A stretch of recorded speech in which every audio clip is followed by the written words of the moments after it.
Hello everyone, welcome back to my channel Pravaha the Flow of Knowledge.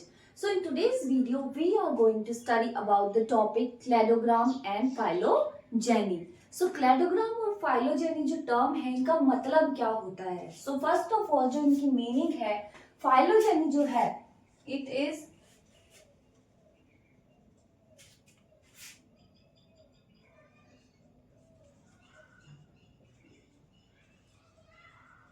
about the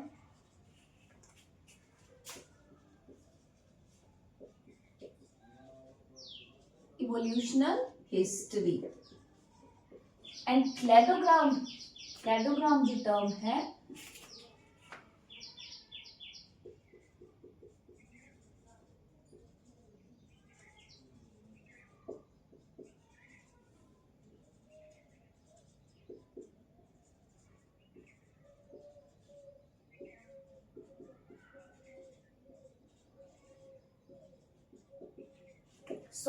जो phylogeny जो term होती है वो उस प्रोसेस को नाम दिया जाता है जिसके थ्रू फाइलोजेनी जो होती है ये हमें जो इवोल्यूशनरी हिस्ट्री होती है किसी भी स्पेशीज के डेवलपमेंट की या फिर हमारा जो हैबिटेट है, हमारा एनवायरनमेंट है, हमारी अर्थ है और डिफरेंट डिफरेंट जो स्पेशीज है उन सब का डेवलपमेंट किस वे में हुआ है, कौन से प्रोसेस के थ्रू हुआ है, कितना टाइम लगा है। सो वो जो रिलेशनशिप होता है ऑर्गेनिज्म के एनवायरनमेंट के डेवलपमेंट का, इवोल्यूशन का जो प्रोसेस होता है वो हमें बताने के लिए जो टर्म यूज की जाती है वो यूज होती है फाइलोजेनी। सेकंड जो हमारा टर्म है क्लेडोग्राम जो टर्म होता है वो जो है एक ब्रांचिंग जो स्ट्रक्चर होती है जो हमें बताती है एक स्पेशीज के एंसेस्टर्स के बारे में कि वो जैसे हम होमोसैपियंस हैं, हम किस स्पेशीज से डेवलप हुए हैं, हमारे एंसेस्टर्स कौन कौन थे, उनके एंसेस्टर्स कौन कौन थे। वो जो एक डायग्रामेटिक रिप्रेजेंटेशन होता है वो क्लेडोग्राम में किया जाता है और ये हमें सिर्फ जो हमारे एंसेस्टर्स होते हैं उनके बारे में बताता है। बाकी इवोल्यूशन की क्या प्रोसेस रही, कैसे इवोल्यूट हुए, इसके बारे में हमें क्लेडोग्राम से कोई भी जो इंफॉर्मेशन है वो नहीं मिलती है। यहाँ पे हम ये भी लिख सकते हैं डायग्रामेटिक रिप्रेजेंटेशन।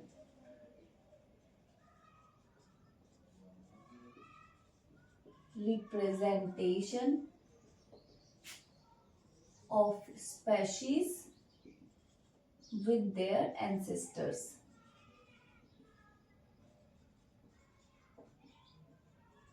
इसके बाद जो क्लेडोग्राम जो डायग्रामेटिक रिप्रेजेंटेशन होती है वो 3 पार्ट्स के अंदर डिवाइड की गई है, जिसमें फर्स्ट आता है हमारा मोनोफाइलेटिक, सेकंड आता है पैराफाइलेटिक एंड थर्ड आता है जो पॉलीफाइलेटिक ग्रुप होते हैं वो क्लेडोग्राम के डिवाइड किए गए हैं। सो फर्स्ट ऑफ ऑल जो होते हैं, जो मैं यहाँ पे आपको ड्रॉ करके दिखाती हूँ क्लेडोग्राम का,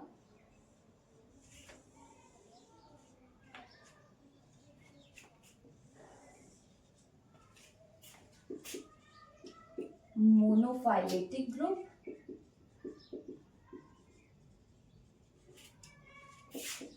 पैराफाइलेटिक ग्रुप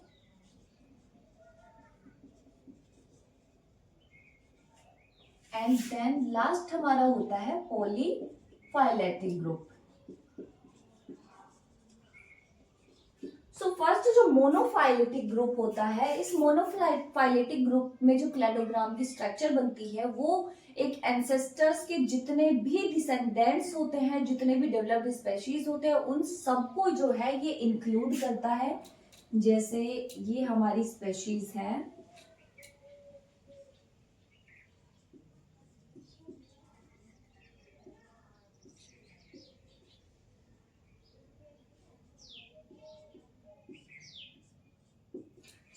जो मोनोफाइलेटिक ग्रुप होता है वो क्या करता है, एक जो हमारा एंसेस्टर होता है उसके सारे स्पेशीज को वो इंक्लूड करता है। जैसे ये बी है, बी एंसेस्टर है, इसकी जो इवोल्यूटेड स्पेशीज होती हैं, जो डिसेंडेंट्स होते हैं इसके, जैसे सी हो गया, सी के आई और जे हो गया, बी का जी और एच हो गया।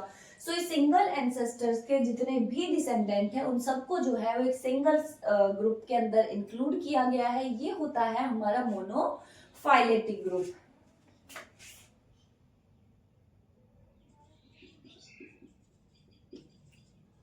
All the descendants of an ancestor are included. Okay, फिर इसके बाद हमारा जो आता है वो आता है पैराफाइलेटिक ग्रुप। पैराफाइलेटिक ग्रुप के अंदर क्या होता है, जैसे ये हमारे स्पेशीज और उनके एंसेस्टर हैं।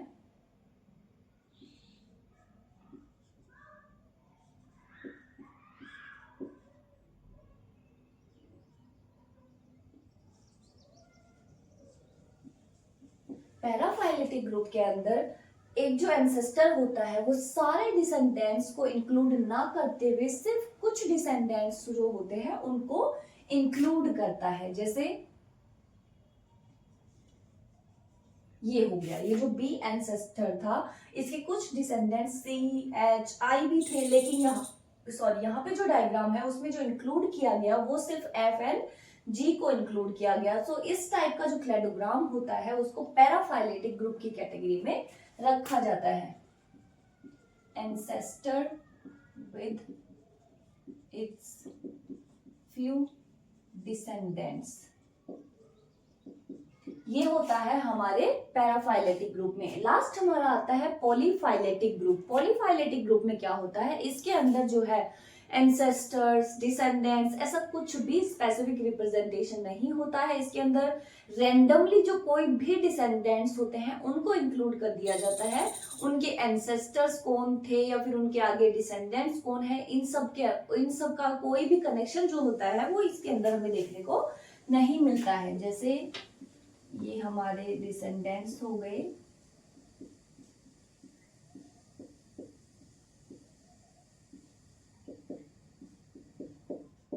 तो इसके अंदर रैंडमली जैसे ये आई एच आई जो है इसको इंक्लूड कर लिया गया।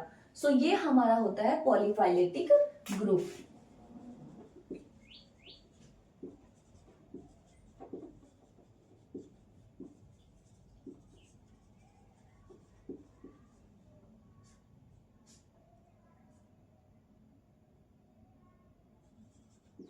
Despite of their ancestors. सो ये जो है वो कुछ टाइप्स हैं हमारे क्लेडोग्राम जो डायग्रामेटिक रिप्रेजेंटेशन किया जाता है एंसेस्टर्स और उनके डिसेंडेंट्स का, उनके 3 types monophyletic, paraphyletic and polyphyletic group का डिस्क्रिप्शन जो है वो यहाँ पे दिया गया है। इसके बाद एक जो प्रोसेस होती है एनाजेनेसिस एंड क्लैडोजेनेसिस,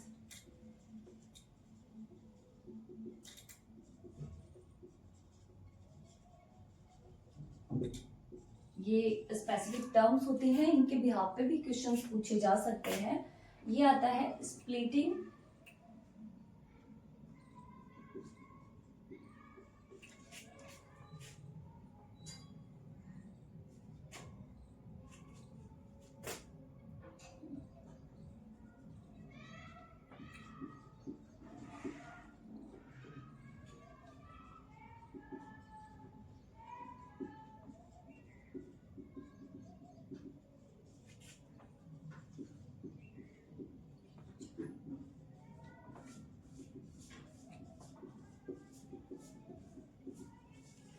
तो ये जो एनाजेनेसिस टर्म है ये दिया जाता है स्पेसिएशन विदाउट स्प्लिटिंग, मतलब इसके अंदर जो एक स्पेशीज से दूसरी स्पेशीज का फॉर्मेशन होता है वो डायरेक्टली होता है, कोई भी स्प्लिटिंग जो होती है वो इसके अंदर देखने को नहीं मिलती। लेकिन जो क्लैडोजेनेसिस की प्रोसेस है इसके अंदर न्यू स्पेशीज का जो फॉर्मेशन हो रहा है, जैसे इसमें दिखा रखा है, इसके अंदर स्प्लिटिंग होती है।